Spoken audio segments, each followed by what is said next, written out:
Sud Radio 10h midi, Valérie Expert. Débat. Les débats avec vous sur Sud Radio avec Jacques Miard. Bonjour Jacques. Salut et fraternité. Salut et fraternité. Maire LR de Maison Lafitte viendrait nous voir en studio bientôt, j'espère. Oh, c'est loin. Oui, je sais que c'est loin. Je suis d'accord, je sais que c'est loin parce que tous nos invités sont en retard ce matin. Donc, je sais pas, on va peut-être faire de la radio à distance maintenant parce que c'est l'enfer. Voilà, on a, je crois, Georges Kuzmanovic qui est en train d'arriver, président de République Souveraine. Pascal Bataille, animateur d'entreprise. Bonjour Pascal, vous êtes là et nous attendons Éric Tegner, journaliste, directeur de la rédaction du nouveau média en ligne Livre Noir et Gilles est resté. Allez, je fais route de secours. Voilà, vous faites route de secours, mais c'est toujours un plaisir de vous avoir. La reine d'Angleterre fête ses 70 ans de règne. Les explications de Gérald Darmanin hier, vous avez peut-être vu cette audition ou en tout cas des extraits où il est extrêmement agressif et moi je l'ai trouvé pour ma part extrêmement méprisant et hautain. La gauche a-t-elle un problème avec la sécurité? Et puis Emmanuel Macron, après Cherbourg, Marseille, pas d'état de grâce pour le gouvernement. Et je ne sais pas ce que vous avez retenu, vous, de Cherbourg, mais j'espère qu'on retiendra plus de choses de Marseille. Commençons avec vos coups de cœur, vos coups de gueule. Pascal, c'est un coup de cœur? Pascal Bataille. Un petit coup de cœur. Ouais. Allez, on va dire que c'est peut-être un peu putassier, mais c'est sincère quand même. Pour la victoire de l'équipe d'Ukraine hier en pré-barrage de la Coupe du Monde de foot face aux Écossais que pourtant j'adore, et il faudra encore passer le cap du Pays de Galles en fin de semaine, mais c'était une très jolie victoire avec une équipe qu'on avait évidemment envie de soutenir en ce moment, et on a envie que l'Ukraine gagne, donc quand elle gagne, ne serait-ce qu'au foot, on ne peut qu'être heureux. Ouais, là il n'y avait pas les votes il n'y avait pas les votes du public, c'est ça. On ne peut pas imaginer qu'il y ait c'est vraiment eux qui ont, gagné. Ils ont revendu leur trophée pour absolument, pour le soutien de la guerre. Je crois qu'il a été racheté 900 000 €. Le trophée de l'Eurovision a été revendu pour soutenir la guerre. Une somme assez considérable. Voilà, il est sur le terrain et c'est vraiment. Figuration, je donne des infos. Je sais. Ils ne doivent leur victoire qu'à leur talent, et 3-0 en plus c'était sans conteste. Georges, c'est un coup de gueule. Je pense que Jacques Miard renchérira. On vous écoute. Écoutez, aujourd'hui, pour la deuxième fois de l'histoire de la République française, le corps diplomatique français est en grève, y compris de très très hauts fonctionnaires. La raison, c'est la réforme de la fonction publique voulue par Emmanuel Macron, sous couvert de satisfaire les revendications des Gilets jaunes. Bon, je ne savais pas que les Gilets jaunes voulaient la disparition du corps diplomatique français, mais la conséquence de cette réforme pour le corps diplomatique français, c'est sa disparition effective. Il faut savoir que le corps diplomatique français est le troisième au monde, après les Russes et les Chinois, qu'il fait partie des éléments de souveraineté et de puissance. La France a un rôle dans le monde. C'est une incompréhension totale. La conséquence, c'est que l'idée, c'est que vous puissiez servir à différents postes dans votre carrière de fonctionnaire. Un jour au ministère de l'Intérieur, un autre au ministère de l'Agriculture, et puis après diplomate. Sauf que, pour faire une comparaison du quotidien, c'est comme si vous demandiez à votre plombier d'être électricien ou électricien d'être professeur de mathématiques. Ça marche pas très bien. Même Madame Loiseau, qui était chef de file de M. Macron aux élections européennes, et ancienne diplomate, dit que c'est une catastrophe. Donc on ne peut se demander, je pense savoir pourquoi, c'est que M. Emmanuel Macron, avec son projet de souveraineté européenne, qu'il mène depuis 2017, veut la disparition de l'État-nation France comme puissance autonome. Et il s'attaque aux instruments régaliens suprêmes de puissance géostratégique, en l'occurrence. Oui, mais ça, c'est votre analyse, mais quelle est la raison profonde de cette suppression? Quelle est la justification? C'est quoi? C'est de casser? C'est la réforme. C'est ça, oui, mais la réforme, on entend, mais peut-être Jacques Miard, vous comprenez cette réforme ou vous êtes... C'est une pure imbécilité. Ouais. Et je pèse mes mots. En réalité, c'est président de la République, et il n'est pas le premier d'ailleurs, parce que Sarkozy était aussi dans cet état d'esprit, qui pensent qu'ils connaissent mieux le monde en ayant reçu un BHL à l'Élysée ou un Minc. Et ils pensent qu'ils connaissent mieux, je dirais, le monde que des diplomates qui sont aguerris, qui connaissent les pays et qui ont le courage de faire remonter des informations qui déplaisent à l'Élysée. Je peux vous dire qu'il y a eu un certain nombre de cas de ce type lorsque, par exemple, notre ambassadeur au Liban disait que Bachar ne tombera pas, il a été convoqué à l'Élysée en lui disant « Ce que tu nous envoies, ça ne plaît pas à l'opinion publique et au président, donc tu vas nous envoyer d'autres choses. » Et donc, on a effectivement cette volonté de vouloir casser un instrument qui déplaît. Eh bien, il y a un moment, il faut que le président de la République cesse de faire de la diplomatie en direct, se croit supérieur à tous ces experts qui connaissent la diplomatie. J'ajoute, et c'est souligné dans un certain nombre d'articles, que nous serions le seul pays du Conseil de sécurité à ne pas avoir un corps diplomatique de professionnels. Donc on marche sur la tête. Et j'espère qu'on y reviendra très rapidement. Ouais. Jacques, on est d'accord, mais on ne peut pas juste considérer que c'est l'imbécilité, car ni Sarkozy, ni Macron, ni Hollande, qui étaient sur la même ligne, ne sont des imbéciles. Et on ne peut pas considérer que c'est juste de l'ego. Ils ont tous un ego surdimensionné. C'est un peu normal quand on est aussi président. Ce n'est pas que cela. C'est la volonté sous Nicolas Sarkozy de rentrer dans l'OTAN, donc de perdre la position dans laquelle nous avait mis le général de Gaulle d'autonomie dans l'OTAN, mais hors du commandement intégré de l'OTAN.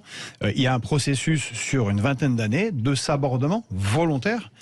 Alors, et là, on se demande pourquoi. Et là, pourquoi, c'est la construction du fédéralisme européen supranational qui implique la seule puissance géostratégique réelle d'Europe, c'est la France. C'est la seule qui a ce corps diplomatique, c'est la seule qui a l'arme nucléaire. Depuis 20 ans aussi, on a réduit le budget des affaires étrangères qui représentait plus, il y a une quinzaine d'années, 1% du budget de l'État et qui est à 0,7 aujourd'hui. Donc on réduit les moyens et c'est extrêmement grave et c'est une imbécilité totale, un manque de compréhension de la scène internationale. Les conséquences, j'entendais des diplomates, sont dramatiques. Un mot, Pascal? Je rejoins le constat sur la gravité et le côté totalement néfaste de cette réforme. Moi, je voudrais souligner un point qui n'a pas été souligné par Georges et Jacques, c'est tout simplement le clientélisme. Ça permet effectivement, en réformant cette façon de nommer les ambassadeurs, de nommer les petits copains de partout, au lieu d'avoir des gens compétents, des gens de carrière. J'ai la chance de compter parmi mes amis intimes un ambassadeur éminent, dont je tairai le nom évidemment. C'est quelqu'un qui a fait sa carrière au service de l'État, qui a servi les différents gouvernements avec le même dévouement, parce qu'il est au service de la nation France, il n'est pas au service de tel ou tel homme politique. C'est quelqu'un qui a servi dans des ambassades extrêmement difficiles, extrêmement complexes, dans des moments de crise, de guerre, etc., qui a toujours été là, qui a une culture formidable, qui parle la langue de ces pays. Vrai métier. Et qui, voilà, c'est un professionnel. Mais dans tout ça, on voit qu'il n'y a pas de contre-pouvoir sur des choix stratégiques qui jouent sur la sécurité de la France et sur la fonction de la France. Il n'y a aucun contre-pouvoir. Et comme le disait très bien Georges et Jacques, les diplomates sont des gens qui sont capables de dire à un président de la République ou à un ministre la vérité. C'est un vrai métier. C'est pas, on distribue pas des rochers. Allez, on marque une pause et on se retrouve dans un instant. Sud Radio, 10h midi. Sud Radio, 10h midi, Valérie Expert. Débat. Les débats avec vous, avec Georges Kuzmanovic, président de République Souveraine, Jacques Miard, maire LR de Maison Lafitte, Éric Tegner, qui ne devrait pas tarder à nous rejoindre, journaliste, directeur de la rédaction du nouveau média en ligne Livre Noir, et Pascal Bataille, animateur, producteur, chef d'entreprise, et Gilles Gansman est resté avec nous et va rester avec nous. On va revenir sur les explications de Gérald Darmanin, on va parler peut-être de la reine d'Angleterre et puis du déplacement d'Emmanuel Macron à Marseille pour l'école avec Pape Ndiaye. Et puis peut-être ce début de quinquennat sans état de grâce, comme il est coutume en général qu'il se produise après une élection présidentielle. On continue notre tour de table avec vos coups de cœur, vos coups de gueule. Peut-être Gilles, avant de donner la parole à Jacques Miard. Moi, j'avais un coup de gueule sur ce qui s'est passé. Vous savez, on en a parlé dans l'émission Média sur le match diffusé par Amazon Prime. Delphine Ernotte a donné une interview au Figaro en disant que c'était un scandale et tout ça. Colère, Alors, elle nous a un peu joué un double jeu, notre amie Delphine Ernotte. Parce qu'en fait, il y a double jeu. Mais oui, c'est fait exprès. Puisque, en fait, pour seulement un match en soirée, Amazon Prime paye 15 millions d'euros. Et pour toute la saison, pour tous les matchs sur toutes les chaînes, France Télévisions ne paye que 10 millions. Et dans le contrat qui lie la fédération, qui a été co-signé par Delphine Ernotte, il y a écrit que celui qui paye le plus a la priorité des matchs. Et donc, ils ont fait jouer cette clause en donnant la priorité des matchs et du choix des matchs à Amazon Prime. Il faut dire, évidemment, quand il y a Rude contre Rune, ça c'était hier, là, France Télévisions dit rien que Rude contre Rune soit en soirée. Donc, ils ont beau jeu quand même de dire que certains matchs qui sont en soirée ne l'accepteraient pas en après-midi. Tu vois, Rude contre Rune, je suis pas sûr que ça aurait fait une audience fabuleuse. Donc en effet, quand il y a des matchs comme ça qui peuvent être mis en soirée, le seul contrat qu'ils ont en France Télévisions, c'est les finales, et les finales féminines et les finales masculines. Donc elle a signé un contrat. Donc quand on signe un contrat, on va pas après dénoncer quelque chose qu'on a signé dans les médias. Je voulais remettre un peu les pendules à l'heure. Vous avez raison. Mais ils pourraient faire ça pour tous les matchs. Amazon Prime. Oui, ils peuvent réclamer certains matchs. Mais après, il faut l'accord des joueurs. Il y a des joueurs qui ne veulent pas. Ben oui. Jacques Miard, un coup de gueule. Oui, c'est un coup de gueule contre ce cher Macron-Jupiter, n'est-ce pas, qui découvre tout d'un coup qu'il y a des problèmes dans les hôpitaux et les urgences. Il vient d'effectuer quelques visites, notamment à Cherbourg, le mardi 31 mai, et il a le culot d'annoncer qu'il va y avoir une mission d'information sur les urgences. Mais de quoi et de qui se moque-t-il? Il se fout de notre gueule. Ça fait au moins 4-5 ans qu'on sait qu'il y a des problèmes à l'hôpital. Et voilà que Monsieur Jupiter annonce une mission d'information. Et c'est tout à fait c'est scandaleux. Et donc, on a envie de lui dire, arrête ton baratin et laisse faire, je dirais, les experts et donne des moyens pour remonter les hôpitaux qui sont dans une situation de désespérance. Moi, je suis proprement scandalisé par cet esbrouf, par ces manipulations permanentes et cette com permanente. Oui, mais je vous fiche mon billet pour parler comme vous, cher Jacques Miard, qu'aujourd'hui il va découvrir qu'il y a des problèmes à l'école en allant à Marseille avec Papa Ndiaye. Ah oui, voilà, je pense que là il va peut-être lancer une mission flash aussi sur le malaise à l'école où on remarque que vous avez où il y a des speed dating. Je pensais que vous auriez fait peut-être un petit coup de gueule là-dessus. On l'a déjà fait hier, mais du speed dating pour recruter les enseignants. Donc on en est là. Oui, mais c'est extrêmement grave parce qu'on montre bien qu'il est passé à côté des problèmes et qu'il s'en fout. La seule chose qu'il voulait, c'est être réélu, il l'est et il continue dans l'esbrouf. Donc il y a un moment, la com ras-le-bol. Hein. Oui, mais de toute façon, ça rejoint le sujet qu'on va évoquer tout à l'heure. Ça rejoint le sujet qu'on va évoquer tout à l'heure sur la fin de l'état de grâce ou cet état de grâce qui n'a pas eu lieu. Et puis ça rejoint aussi le fait qu'on n'a rien retenu de cette visite à part cette mission flash. Qu'est-ce que vous avez retenu de la visite à Cherbourg? Pas grand-chose. Si, l'annonce d'une mission d'information. Oui, mais qui fait pchit. Qui fait pchit. Le problème, c'est que c'est du baratin. C'est des mots. Oui, Georges. Ce qu'on veut, c'est des moyens. Alors, et c'est là où Emmanuel Macron, on tarde à gouverner. Je vous lis juste le tweet d'un médecin qui a fait. Alors, on va faire des carrés, puis on va découper chaque carré en triangles isocèles, puis ensuite on va les coller 2 par 2 pour faire des rectangles dont chaque côté aura la même longueur, et enfin on va les tourner à 45 degrés pour faire des losanges. Donc c'est effectivement ce qui ressort de cette visite à Cherbourg. Bah oui, Georges Kuzmanovic. C'est la méthode Emmanuel Macron. Au début de son premier quinquennat, il avait fait les états généraux d'alimentation avec les agriculteurs et la grande distribution, puis rien. Et puis il a fait le Ségur de la santé, et puis le Beauvau de la sécurité, et puis le grand débat, et puis même des cahiers de doléances. Après, le truc qui n'a jamais été fait depuis la Révolution française, tout ça pour rien. Donc effectivement, ce médecin a raison. C'est une sortie, et Jacques a raison, c'est une sortie de communication, de foutage de gueule. Oui, mais les gens s'en rendent compte, ils le vivent l'hôpital, donc ils n'ont pas besoin. Ils ont pas besoin de. Mais ils votent pour lui, et là il faut se rendre compte que c'est une situation très très grave. De la même manière que pour le corps diplomatique, il faut toujours se demander pourquoi des gens intelligents font ce qu'ils font. Oui. Supprimer il y a une raison, c'est pas juste stupide. Qu'il voit bien qu'il y a un problème, il y a 120 services d'urgence qui sont dysfonctionnels. On se dirige vers les services d'urgence à l'américaine, c'est-à-dire que l'hôpital américain de Paris a baissé ses tarifs, et donc les gens qui ont les moyens vont aller là. ou ceux qui, comme moi, une carte d'ancien combattant, vont aller à l'hôpital Bégin ou à Percy, parce qu'ils peuvent. Oui, enfin, Percy, j'ai expérimenté il n'y a pas très longtemps, vous avez 8 heures d'attente. Hein, oui, c'est catastrophe. Donc, si vous êtes militaire, ça passe plus vite. Vous passez donc, les plus autres, vite. Ah, merde, mais les autres, non. Non, mais les autres, non. Ouais. Et donc, les autres, c'est les hôpitaux d'urgence pour le commun, comme il y a aux États-Unis. Donc, il y a un processus en cours de destruction de l'hôpital public. Oui, enfin, point. Et de privatisation. Il faut quand même être honnête qu'on est au bout du tunnel, mais que les autres n'ont pas fait grand-chose et que la médecine n'est pas tombée malade. Bien évidemment. Il y a 10 ans, on a laissé faire les choses. Mais vous avez raison. Si je peux me permettre, Madame Marisol Touraine, qui rêvait d'être Premier ministre d'Emmanuel Macron, était ministre de la Santé il y a 10 ans, de François Hollande, et puis c'était même avant, et qui avait dans son ministère à elle un certain Monsieur Véran, un certain Monsieur Attal, un certain Monsieur Salomon, qui est toujours directeur général de la santé.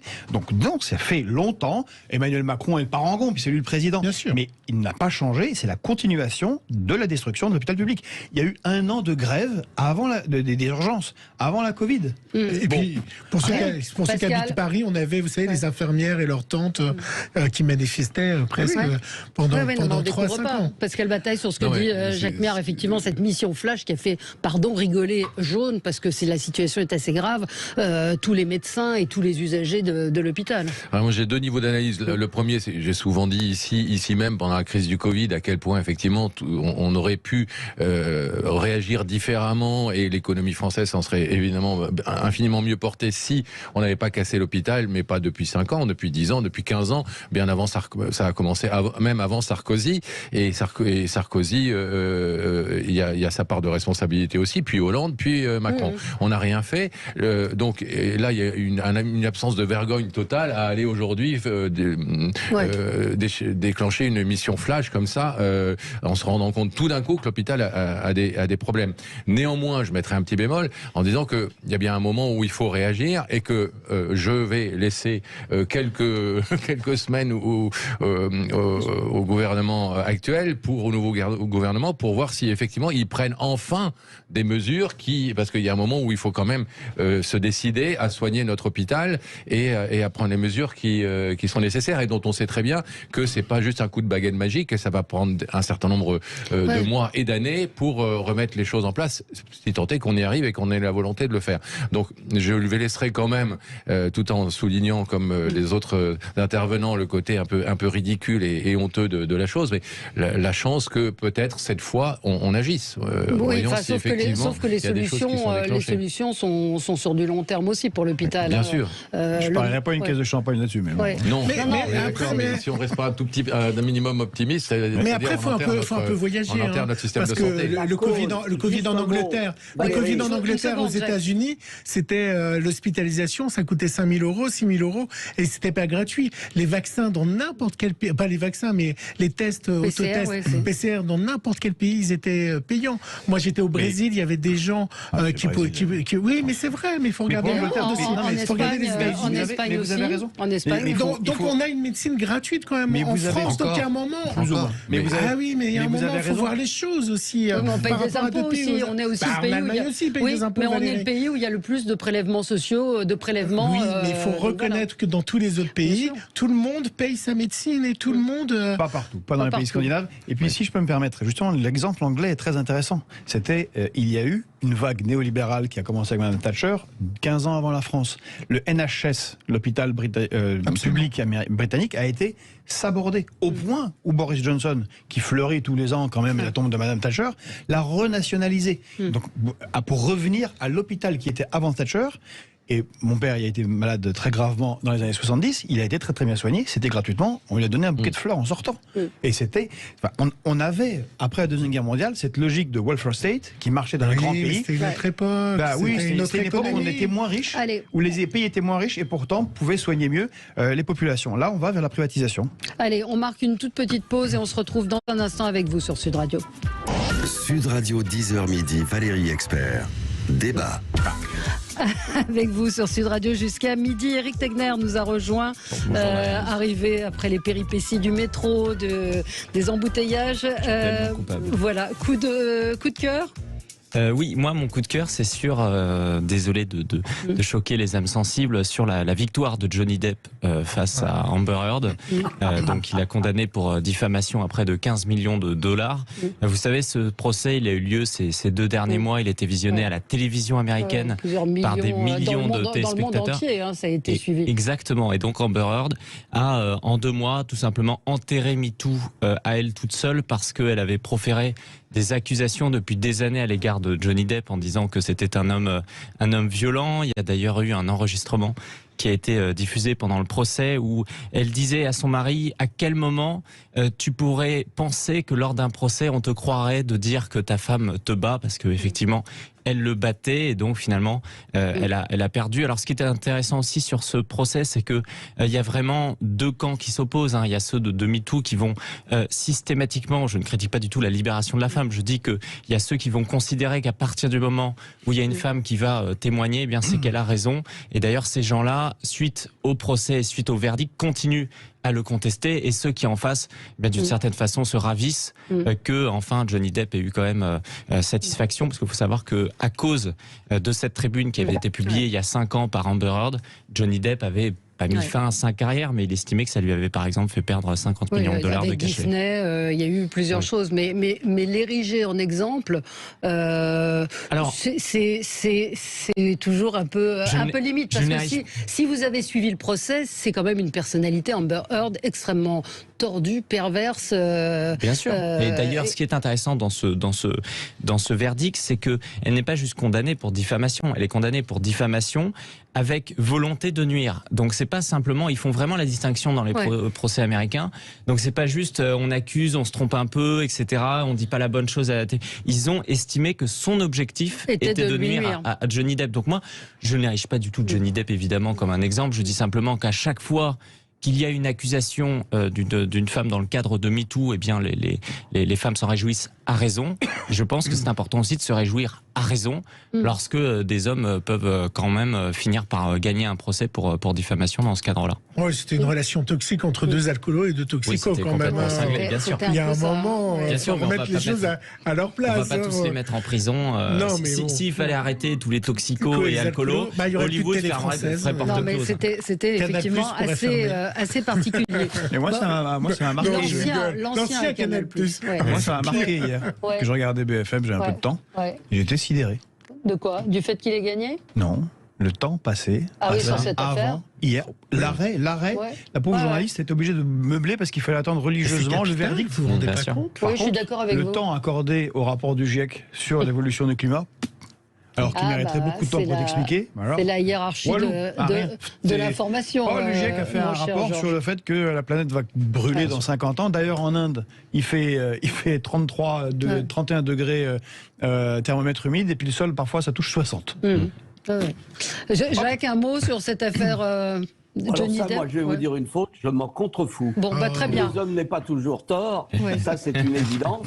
Et qu'il y ait des excès, notamment dans des accusations, c'est aussi une évidence. Mais franchement, d'aller se passionné pour ce procès américain. Il y a longtemps que je sais qu'en Amérique, ils sont capables de tout et du contraire. Absolument. Allez, on va passer à un sujet bien français, les explications Valérie, moi j'ai un problème, je ne vois pas les intervenants et je vois visiblement des personnes qui ne sont pas dans vous devez voir l'autre studio. Voir notre studio, mais on va vous rebrancher. Voilà. Petit problème de connexion. Voilà. Les explications de Gérald Darmanin vous ont-elles convaincu hier? Il était entendu au Sénat. Il a fait face avec la ministre des Sports également, face à un certain nombre de questions assez offensives de la part des sénateurs. Hier, avec Judith Weintraub, nous avons rendu hommage à ces sénateurs, à ces commissions d'audition, à ces commissions d'enquête sénatoriales. Il a présenté des excuses pour ses gestes disproportionnés et inappropriés sur l'utilisation des gaz lacrymogènes. Néanmoins, cet argument qui revenait sans cesse, on a évité le pire. Et puis, il est resté sur cet argument des faux billets. Vous l'avez regardé, Jacques Miard ? Bon, écoutez, ce qui est certain, c'est que c'est du Darmanin dans le texte. Ouais. Visiblement, il veut imiter Jupiter. Moi, je vous dis la vérité, circuler, il n'y a rien à voir. Il se fout de la gueule du monde. parce qu'il y a eu plus de 4 à 500 voyous qui ont agressé les supporters, et là, il ne dit mot, n'est-ce pas? Et c'est très clair. Moi, je suis intervenu sur la BBC 2 pour essayer de défendre quand même l'image de la France, mais il ne croit pas un mot de ce que nous disons. Donc Darmanin est en train de décrédibiliser totalement, je dirais, le gouvernement français, et ça pose un problème politique majeur. Et donc, je crois qu'il devrait se remettre un peu en cause. Je le connais bien, Darmanin, parce que c'est il faisait partie de votre famille. Voilà, c'est de la famille. Mais il n'en demeure pas moins que là, Jupiter a déteint sur lui, et c'est un petit Jupiter qui croit dire la vérité, et circuler, il n'y a rien à voir. Donc c'est extrêmement grave, parce qu'il y a un problème majeur, un problème de crédibilité des moyens qu'on va mettre en œuvre pour les Jeux Olympiques, mais on ne peut pas nier pareillement ce qui s'est passé au Stade de France, et notamment les agressions des voyous. Oui, et ça, visiblement, c'est une chose qui le dérange. Écoutez ce qu'il répondait à cette sénatrice qui lui a demandé le détail sur la nationalité des personnes interpellées. Je trouve que, à la fois de la part de Madame la sénatrice et de vous-même, qu'évoquez avec beaucoup d'insultes la Seine-Saint-Denis, et qui, depuis plusieurs heures, voire plusieurs jours, évoque une essentialisation de la délinquance, en évoquant des nationalités, en mettant en pâture un certain nombre de liens très nauséabonds qui font malheureusement l'écho d'une campagne présidentielle que pourtant les extrémistes ont perdue, je la trouve personnellement extrêmement déplacée. Je vous le dis comme je le pense. Je vous le dis exactement comme je le pense. Quand vous dites, madame, que depuis 1998, la France n'est plus la même et que la Seine-Saint-Denis a changé, vous faites le jeu, je crois, de partis assez extrêmes. Et je veux dire ici, je veux dire, madame, que je suis personnellement, mais j'ai mon droit et mon opinion, j'ai le droit d'être assez choqué par ce point. Et je n'ai pas, et puisqu'on m'a forcé à le faire pour lutter contre des fake news, à donner les nationalités des personnes que nous interpellons. Et je suis d'ailleurs, j'imagine que la prochaine question, ce sera quel type de Français avons-nous interpellé, mais je n'ai pas encore cette question à ce niveau. Mais je m'y attendais, bien évidemment. Oui, Éric Tegner. Et c'est le ministre de l'Intérieur qui parle. Oui. C'est quand même intéressant. C'est-à-dire que là, on n'est pas face au ministre de la Justice, au garde des Sceaux, Éric Dupond-Moretti. On est face à quelqu'un qui doit identifier les problèmes du pays et les régler. Et en fait, quand on l'écoute là, on comprend exactement pourquoi ils se sont complètement plantés sur le Stade de France. Je tiens à dire que concernant justement l'origine de ces débordements, c'est-à-dire des voyous de cité, même le maire de Saint-Denis, qui a accepté et a dit lui-même que justement ces personnes-là étaient des voyous de cité. Et ce qui m'étonne quand même de la part de Darmanin, c'est que c'était le premier à désigner le soir même les fameux fautifs qui étaient les Britanniques. Ouais, donc il se moque un peu de nous. Aujourd'hui, en fait, d'un point de vue politique, c'est simple, c'est que Darmanin ne voulait pas du tout se mêler de ce type de problème. Il a voulu le basculer sur la ministre des Sports.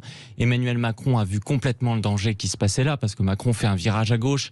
Et en même temps, là, on revient sur les sujets de sécurité, ce qui peut lui faire perdre quand même des députés. Et les derniers sondages montrent que c'est très dangereux pour lui. Et Darmanin est obligé d'aller au front, alors que Darmanin est censé incarner aussi l'aile droite de la République en marche. Là, je pense que c'est quelque chose qui va les empêtrer pour de bon. Après, quand on parle des Jeux Olympiques, je pense aussi qu'il faut être capable de dire que, je suis désolé, on n'a pas le même type aussi de problème lors de finales de Coupe du Monde de rugby. Je pense qu'aussi, la question des Jeux Olympiques, ça ne sera pas la même chose. Il y a un problème aussi inhérent à la question du football.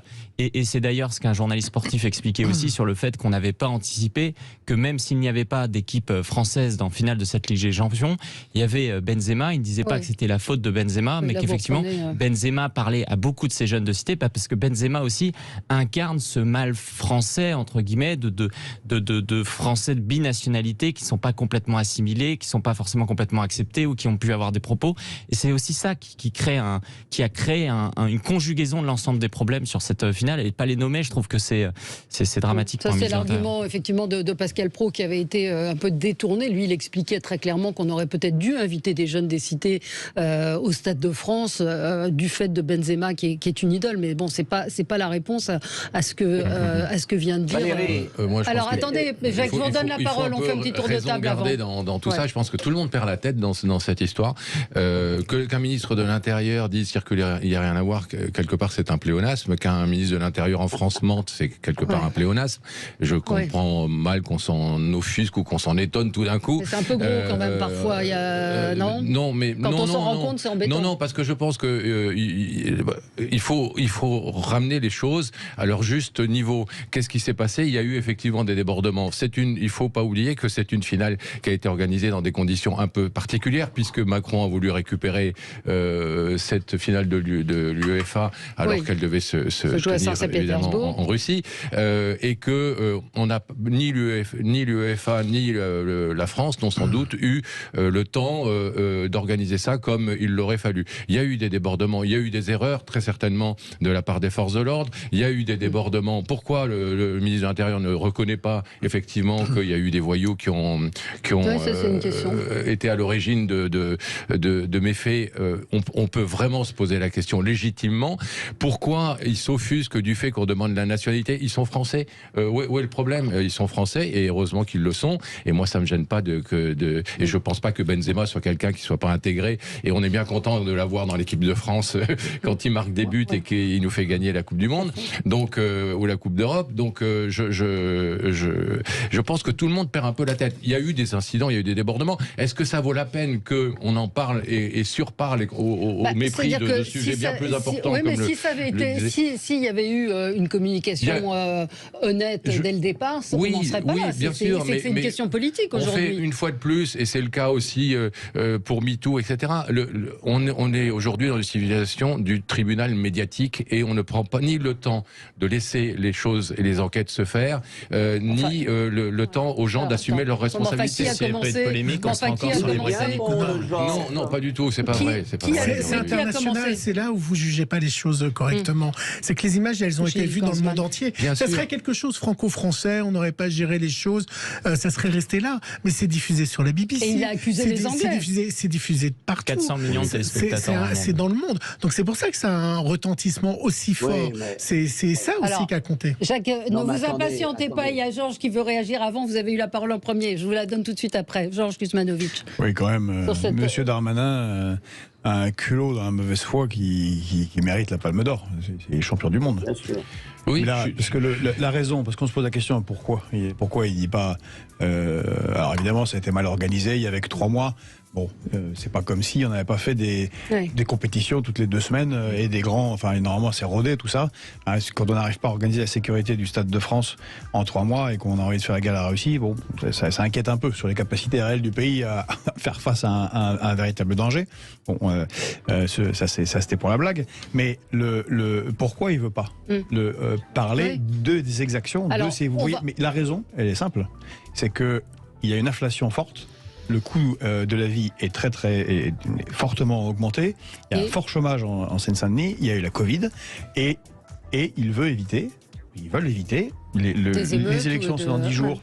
Le premier tour, dans le 19, le deuxième tour. Il ne veut pas un soulèvement là, juste avant les élections. On marque une pause, c'est très rapide. Et vous répondrez juste après. Et puis Jacques Mière qui s'impatiente aura la parole. À tout de suite. Sud Radio, 10h midi, Valérie Expert. Débat. Les débats avec vous sur Sud Radio, évidemment les explications de Gérald Darmanin. Est-ce qu'on en fait trop, ou ce que semble dire Pascal Bataille, ou est-ce qu'on est en droit de s'interroger tout de même sur les arguments? J'ai envie de dire, c'est le ministre de l'Intérieur qui a commencé à raconter des carabistouilles, comme dirait l'autre. Jacques Miard, je vous donne la parole. Pourquoi est-ce qu'il ne veut pas évoquer ces hordes de délinquants qui ont attaqué, agressé Il y a ça, et il y a surtout, et c'est là où je trouve que notre ami Bataille est en train de mettre de la poussière sur le tapis avec les iPhones qui ont été volés et les agressions, parce que franchement, il y a une note sans doute du SRT qui disait attention, il va y avoir des problèmes. Et visiblement, on n'en a pas tenu compte. Ensuite, il y a eu une grève, et c'est vrai, de la RATP, etc., qui disait qu'il voulait peser sur l'événement. Bravo.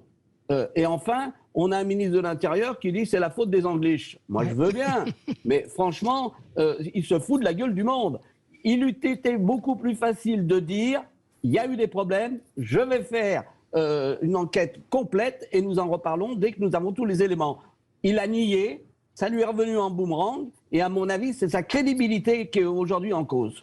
Moi, je vous dis, Valérie, que j'aimerais pas être danois. Hein, parce que quand on a vu tout ça et que demain, on doit aller voir le Stade de France, Danemark-France, on va voir comment ça va se dérouler. Ce sera pas pareil. Enfin, il n'y a pas les mêmes enjeux. Ah, il y a une grève. Oui, mais il n'y a pas les mêmes enjeux. Il n'y a pas le même nombre de supporters. Mais les Vikings qui vont arriver tous des haches, c'est horrible.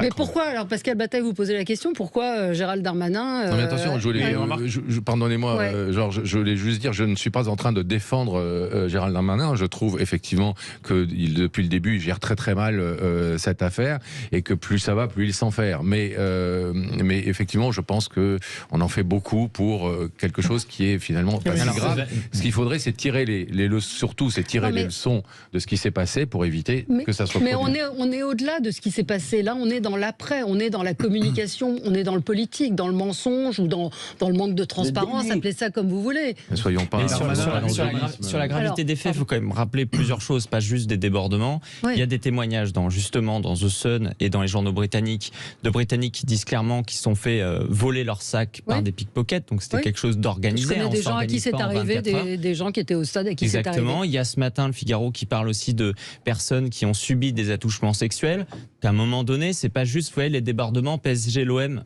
qui se passent. Ensuite, moi je pense que pourquoi Darmanin, il faut se poser la question, pourquoi Darmanin, politiquement, le soir même, il s'est dit, il faut absolument que je dise que ça se passe bien, que le préfet allemand, il fait un communiqué pour dire que ça s'est bien passé, dans le fond, il n'y a pas eu de mort, ce qui est quand même assez inquiétant, parce que faut se rappeler que c'est Macron qui voulait, dès le 23 février, 24 février, que la finale de la Ligue des Champions se passe en France. Donc pour Macron, ça devait bien se passer. C'était fondamental dans cette période justement des élections législatives. Et je pense que Darmanin, il s'est dit, ok, on est peut-être en train de perdre le contrôle, mais il faut au moins, parce que à chaque fois, si la com ça passe bien, souvent les faits, ils sont juste sur les réseaux sociaux et ça remonte pas dans les médias. Sauf que là, la différence, c'est que vu que c'était dans les médias internationaux, les grands médias français sont obligés d'en parler. Et donc ça lui est revenu à la figure. Mais dans le fond, c'est le problème de Macron, de Darmanin, du gouvernement aujourd'hui, qui essaye de faire une campagne à gauche, donc qui essaye de complètement passer au-dessus des questions de sécurité, parce qu'on a l'impression que depuis le deuxième tour de la présidentielle, où il y a levé Le Pen-Macron, qu'en fait c'était Le Pen-Mélenchon, que tous les problèmes d'insécurité, etc., ça n'existe plus. Et Darmanin, je pense qu'il a flippé ce soir-là, il a flippé aussi pour sa place, parce qu'on est en train de voir qu'il est le problème du gouvernement. D'ailleurs, je note que les deux problèmes du gouvernement viennent de gens de LR. Ça va poser un problème à Emmanuel Macron. Et à mon avis, c'est pour ça, parce que sinon Darmanin aurait été content pour la communication dans un autre cas de figure de dire je vais gérer le problème, etc. L'autre aspect de la mauvaise foi de Gérald Darmanin, c'est que Gérald Darmanin a commencé sa carrière politique à l'extrême droite, qui était tout à fait pour le comptage et l'exagération sur les origines des criminels, qu'il l'a fait en tant que ministre, que tout à coup il fait les vierges effarouchées. Au même moment, en même temps, comme dit son chef, le président de la République, en même temps, Emmanuel Macron va aller à Marseille avec Pape Ndiaye, dont un des objectifs est de mettre en place du comptage, comme aux États-Unis, un comptage ethnique, racial et religieux. Il a défendu cette thèse. J'espère qu'Emmanuel Macron n'a pas nommé Pape Ndiaye pour faire cette réforme-là, qui serait alors un bond en avant vers l'américanisation de la société française, en désaccord complet avec notre propre Constitution, l'article 1er. Mais c'est assez fort de café quand même. Voilà. Et je pense que si dans 3 mois il y a besoin de compter, donner des origines à des Français, il le fera avec la même désinvolture et le même mépris qu'il a manifesté auprès des sénateurs. Et une dernière chose, les sénateurs, encore une fois, c'est une institution qu'on brocarde, mais dans cette Macronie... De moins en moins. Oui, mais justement, a raison, dans cette Macronie, avec l'affaire Benalla, avec l'affaire des masques, des vaccins, ça a été l'institution qui, parce qu'elle a un peu de pouvoir et un peu de stabilité, a pu et peut au moins poser des questions. Ne serait-ce que poser avec des un questions. Sénat à droite, il a raison, Éric Tegner. Qui va rester à droite certainement durant le prochain quinquennat. Je vous propose qu'on parle peut-être de ce déplacement d'Emmanuel Macron à Marseille. Donc, il est accompagné de son ministre de l'Éducation. dont je rappelle que ses enfants sont à l'école alsacienne. Bon, voilà, l'excellence de l'éducation nationale. Et donc, il va visiter en fait 59 écoles tests où le directeur recrute lui-même ses profs. Et donc, il pourrait annoncer la généralisation de ce dispositif pour la rentrée prochaine. Alors, là aussi, c'est un peu comme l'hôpital, Jacques Mirard, je ne sais pas ce que vous en pensez. C'est-à-dire, quand vous voyez qu'à Versailles, on fait du speed dating, enfin du job dating pour recruter les profs et que tout le monde peut prétendre à être enseignant aujourd'hui, qu'il n'y a pas suffisamment de candidats au CAPES, ok, on va recruter ces profs, on peut les recruter, sauf que c'est un peu comme dans les hôpitaux aussi. On peut recruter les infirmières, sauf que plus personne ne veut y aller. C'est le problème. Et c'est extrêmement grave parce que, qu'on le veuille ou non, les professeurs, le corps professoral, il est là pour transmettre. Il est là pour transmettre, bien sûr, lire, compter et écrire, mais il est aussi là pour transmettre l'histoire du pays, la civilisation, notre patrimoine, etc. Et aujourd'hui, on a un problème réel parce que l'échec, notamment du dernier concours du CAPES, montre que les Français se détachent de cette fonction primordiale. J'ajoute une chose, c'est qu'à Marseille, j'avais eu dans le passé un certain nombre de témoignages où certains hommes ne pouvaient pas entrer dans des écoles qui étaient de véritables madrassas. Donc j'espère aussi que M. Macron va aller regarder ce qui se passe dans un certain nombre de cas. Je me souviens très bien que l'adjoint aux affaires scolaires avait été récusé d'entrer dans une école où il n'y avait que les femmes qui pouvaient entrer dans une école maternelle. Mais pas une école publique, que le président va aller voir un peu comment ça se passe. Mais pas simplement avec, je dirais, la béatitude de M. Papaddaï. Oui, mais pas dans une école publique. Quand tu parles, si. Ah bon, où ça si. Quand tu parles. À Marseille, ça avait été rapporté par une femme qui était d'ailleurs la députée du coin et qui avait très clairement dit qu'il y avait un problème majeur. Cette femme d'ailleurs a eu des ennuis judiciaires après pour des raisons de corruption et autres, mais il n'en demeure pas moins que ça a existé. Et on a laissé faire. C'est ça le problème. Parce que quand on parle de l'insécurité dans le 93, je suis désolé, c'est pas un fait nouveau. Et qu'est-ce qu'a fait ce gouvernement depuis lors? Rien du tout. Oui, mais là, on parle de recrutement d'enseignants. Payez-les correctement, donnez-leur une carrière. Bah oui. Mais de quoi parle-t-on en fait? Est-ce qu'on parle de Macron qui joue les Martines, Martine à l'hôpital, Martine à l'école, etc., et qui semble découvrir effectivement la France et qui manifestement a perdu la main là depuis quelques semaines, parce que ce soit effectivement sur cette finale du Stade de France, que ce soit sur son recrutement au gouvernement ou que ce soit sur la façon dont il gère les dossiers, on a vraiment l'impression qu'il est complètement déphasé, qu'il est hors sol, comme on dit aujourd'hui. Et où est-ce qu'on parle de la situation de l'école et de l'enseignement en France?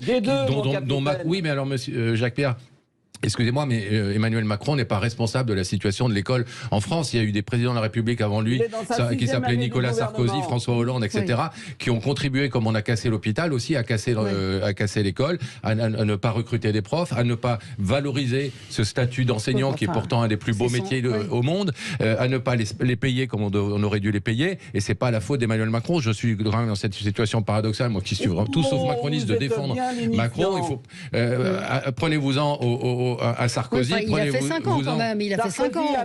Il a fait 5 ans, il n'a pas changé les choses, mais il y a un héritage.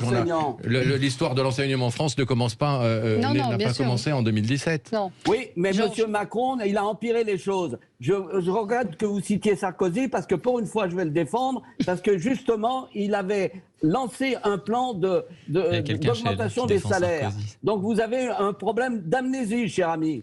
Bon, alors, Georges, et puis après Éric Tegner. Bon, ben cette visite, c'est pour parler de l'éducation nationale. Et là encore, on a un aspect fondamental de notre société qui est en déliquescence et de long terme.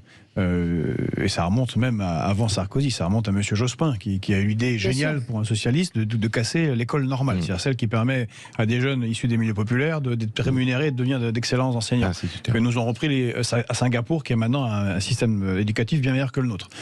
Ça, c'était pour la remarque. Donc c'est quelque chose de long terme, comme l'hôpital est de long terme, comme mettre nos armées à l'os, c'est à long terme, comme mettre la justice, ne pas financer, bon, même s'il y a une amélioration, mais c'est mettre l'État à l'os. Et ça rejoint ce que je disais tout à l'heure sur le corps diplomatique. On a une volonté de destruction. Et vous avez, Valérie, fait remarquer quelque chose de tout à fait intéressant et juste, c'est que M. Pape Ndiaye, c'est pas le seul. Mais ses enfants sont à l'école alsacienne, comme beaucoup d'enfants, d'enseignants du public à Paris, par exemple. Comme les miens. Parce que école privée sous contrat, je peux parce que l'école s'effondre. Bien sûr. Et donc, quel financement, tout ça? Mais ça, c'est toujours la question qui est posée. Au moment de la sortie de la Deuxième Guerre mondiale, on a fait tant de choses avec rien dans un pays détruit. C'est une question de volonté politique, je pense, et ça va péter un jour. Parce que les Français ne sait pas aujourd'hui combien il y a de personnel à l'éducation nationale. On ne peut pas les compter.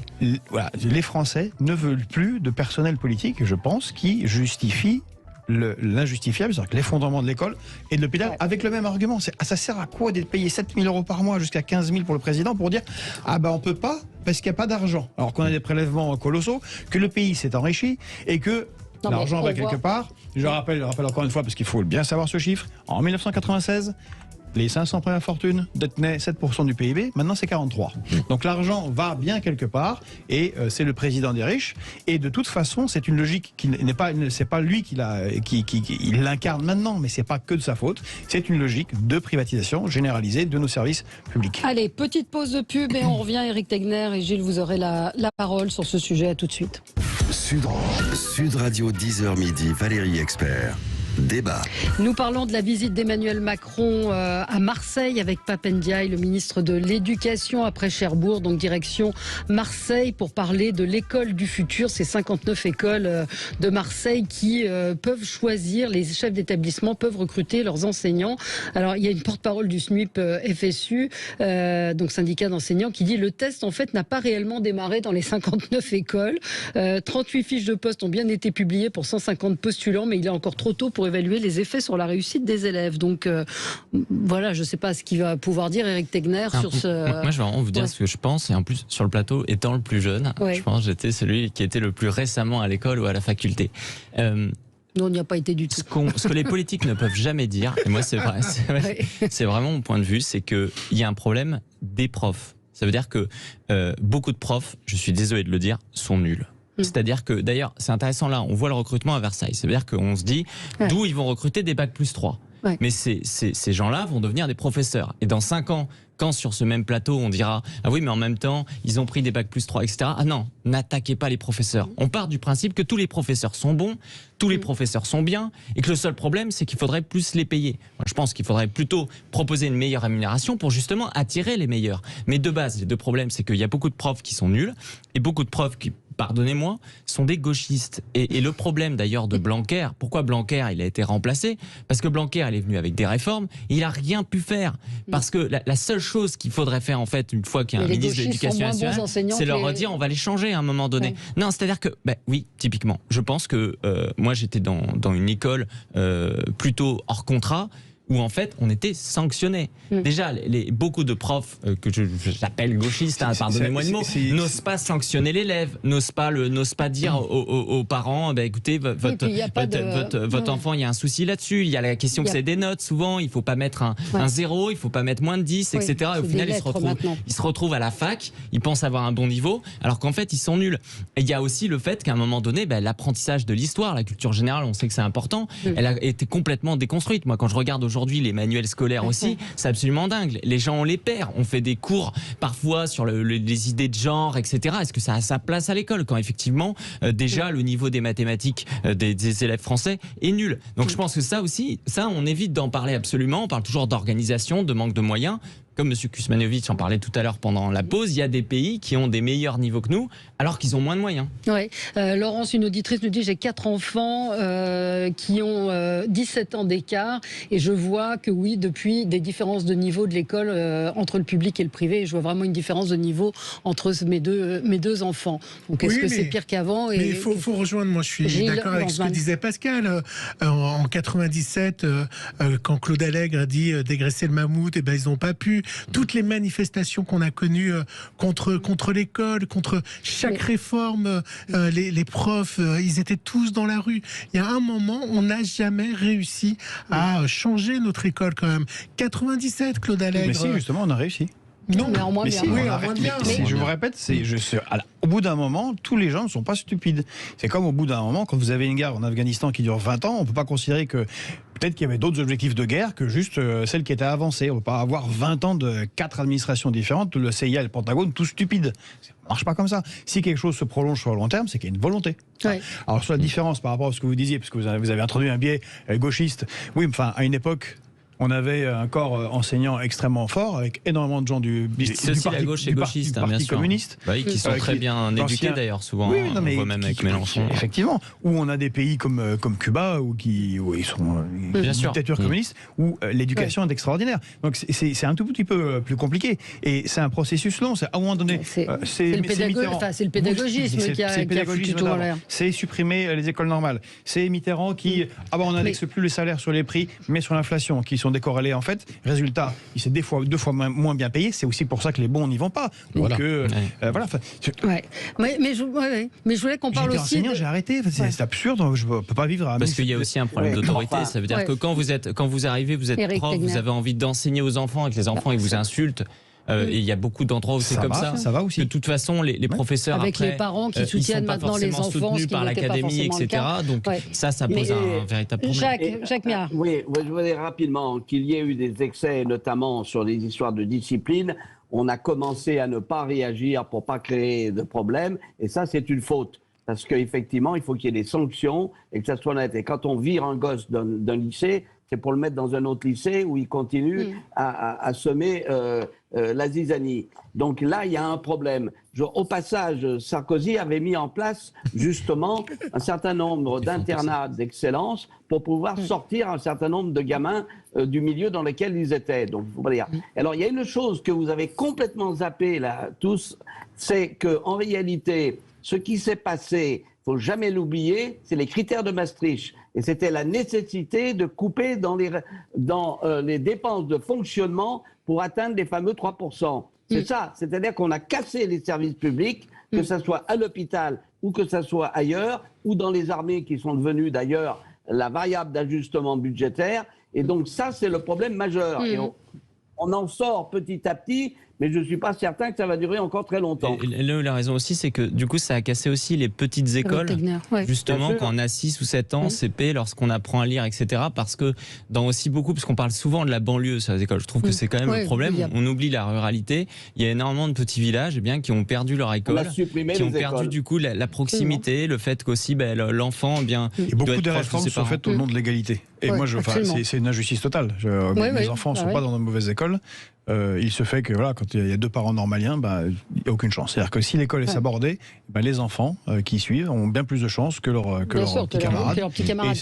Et ça aggrave en fait la reproduction sociale plutôt que ne la corrige. Surtout sur la question de culture générale, justement. Bien sûr, ou l'environnement.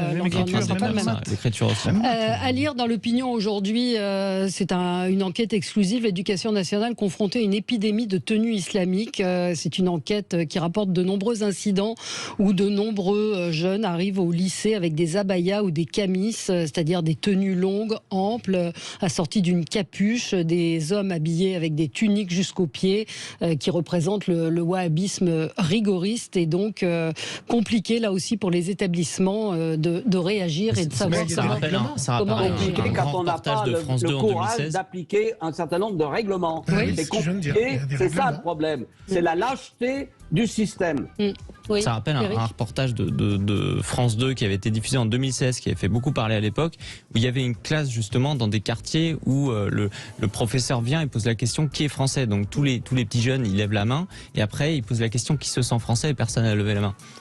Et ça, c'est un problème qui vient justement de loin. C'est autre chose. Mais au final, cette enquête de l'opinion permet justement de montrer un problème qui existe depuis très longtemps. C'est-à-dire que les gens n'ont pas commencé à porter des tenues islamiques, ils ont d'abord commencé à se questionner sur leur propre identité. Si on veut conserver la France telle qu'elle a été, ses piliers républicains et laïques, il faudra, je pense, je l'ai déjà dit plusieurs fois, y compris ici, monter les couleurs. Monter les couleurs, mais monter les couleurs, c'est appliquer à l'islam politique ce qu'on a appliqué au catholicisme politique, c'est-à-dire avant la loi 1905, c'est-à-dire une rigueur extrême contre ceux qui... De la fermeté. et ne pas craindre qu'il puisse y avoir des incidents. Allez, merci à tous les 4. Et vous êtes ferme, pardon. 5, pardon. Oui, vous êtes 5. Je vous en plus, on n'a même pas parlé de la reine. On n'a pas parlé de la reine, absolument. C'était votre sujet, la reine. C'est incroyable. Voilà, ben, vous reviendrez demain. Allez, merci à tous les 5. Et on se retrouve demain pour d'autres infos sur Sud Radio. Sud Radio. Sud Radio. Parlons vrai. Parlons vrai. Sud